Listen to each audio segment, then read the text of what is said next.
बड़ी खबर से उत्तराखंड संस्कृत अकादमी की आज बड़ी बैठक। सामान्य समिति की 10वीं बैठक आज मुख्यमंत्री पुष्कर सिंह धामी करेंगे अध्यक्षता। बैठक में लिए जाएंगे कई अहम फैसले और दून सचिवालय में बैठक का आयोजन भी होगा। तो ये बड़ी खबर आप तक पहुंचा रहे हैं, जहां पर सामान्य समिति की 10वीं बैठक आज होगी और ऐसे में मुख्यमंत्री पुष्कर सिंह धामी इस बैठक की अध्यक्षता भी करेंगे और बैठक में कई अहम फैसले भी लिए जाएंगे। दून सचिवालय में बैठक का आयोजन भी किया जाएगा, जिसकी अध्यक्षता मुख्यमंत्री पुष्कर सिंह धामी करेंगे। उत्तराखंड संस्कृति अकादमी की आज बड़ी बैठक होने वाली है और सामान्य समिति की 10वीं ये बैठक है।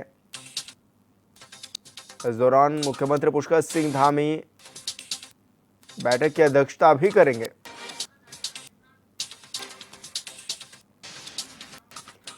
और ब्यूरो चीफ अरुण सैनी हमारे साथ लाइव जुड़ गए हैं। अरुण, क्या कुछ जानकारी मिल रही है, किस तरह की बैठक ये रहने वाली है, क्या खास इस बैठक में रहेगा?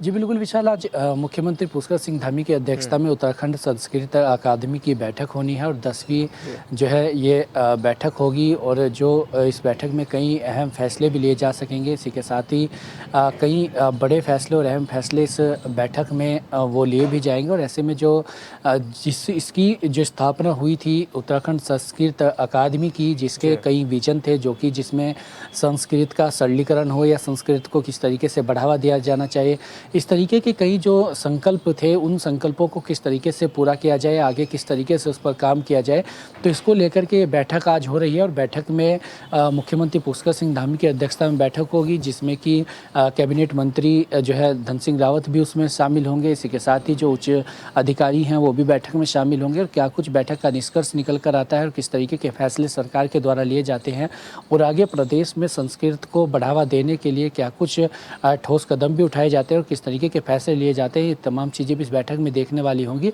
और संस्कृत को बढ़ावा देना हो या संस्कृत का सरलीकरण हो या फिर संस्कृत में किस तरीके से जो है आगे उसे बढ़ाया जाए, तो इस तरीके से कि ये बैठक है और बैठक में क्या कुछ निकल कर आएगा, इसके बाद ही ये तमाम चीज़ें स्पष्ट होंगी कि आखिर पूरा एजेंडा बैठक का जो है वो क्या रहा है।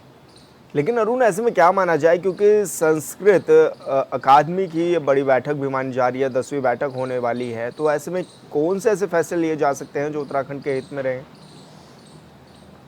जी बिल्कुल विशाल, देखिए संस्कृत में क्योंकि संस्कृत जो है वो पाठ्यक्रम जो है वो पढ़ाया भी जाता है और ऐसे में लगातार उसे प्रदेश में या फिर देश भर में बढ़ावा देने की बात हो तो इस तरीके के तमाम फैसले भी लिए जाते हैं। और आज जो है इसी तरीके से जो संस्कृत को किस तरीके से बढ़ावा दिया जाए, उसमें युवाओं को किस तरीके से संस्कृत के प्रति प्रेरित भी किया जाए और इसी के साथ ही संस्कृत का जो सरलीकरण है वो किस तरीके से हो कि ताकि जो है लोग इससे जुड़ भी सके और संस्कृत जो है वो आगे इसकी पढ़ाई में हो या फिर अन्य जो आगे बढ़ सके, तो इस तरीके के तमाम फैसले जो है बैठक में आज लिए जा सकते हैं।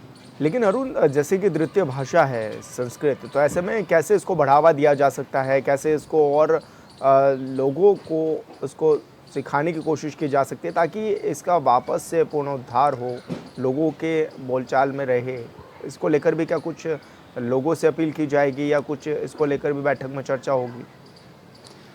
जी बिल्कुल विशाल, देखिए संस्कृत को बढ़ावा दिया जाए और संस्कृत में बोलचाल में हो या फिर आम बोलचाल भाषा में हो, क्योंकि संस्कृत लगातार जो है वो लोग नहीं बोलते हैं, कहीं ना कहीं विलुप्त होती जा रही है। तो ऐसे में उसके पुनरुद्धार के लिए और ऐसे में संस्कृत को बढ़ावा दिया जाए इस तरीके से। संस्कृत का मेन है कि सरलीकरण उसका कितना हो, किस तरीके से उसका सरलीकरण हो ताकि जो है युवा उससे ज़्यादा जुड़ सकें। हालांकि पाठ्यक्रम में संस्कृत शामिल भी है और ऐसे में संस्कृत पढ़ाई भी जाती है ताकि संस्कृत का ज्ञान भी बच्चों को मिल सके। तो आज क्या कुछ फैसले और भी बैठक में लिए जाते हैं, उन तमाम फैसलों पर नज़र भी रहेगी और किस तरीके की आगे काम संस्कृत को लेकर, संस्कृत अकादमी को लेकर प्रदेश में होता है, वो तमाम चीज़ें भी देखने वाली होंगी। अरुण, लगातार विपक्ष भी इस तरह के सवाल उठाते रहता है कि भाषाओं को लेकर कोई संज्ञान नहीं लिया जाता, उन पर जो है काम नहीं किया जाता और आज यही वजह है कि जो संस्कृत है वो विलुप्त होती जा रही है।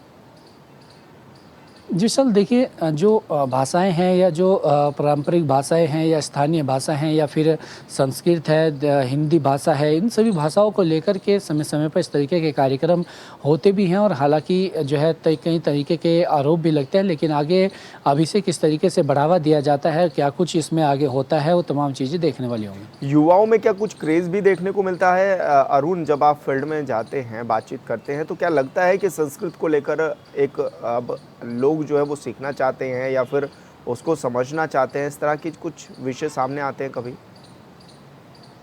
जी बिल्कुल विशाल, देखिए जो युवा हैं और संस्कृत को लेकर युवाओं में रुचि भी है और कई तरीके से युवा जो है संस्कृत पढ़ते भी हैं और संस्कृत पढ़ाई भी जाती है। कई तरीके के एग्ज़ाम भी होते हैं संस्कृत को बढ़ावा देने के लिए।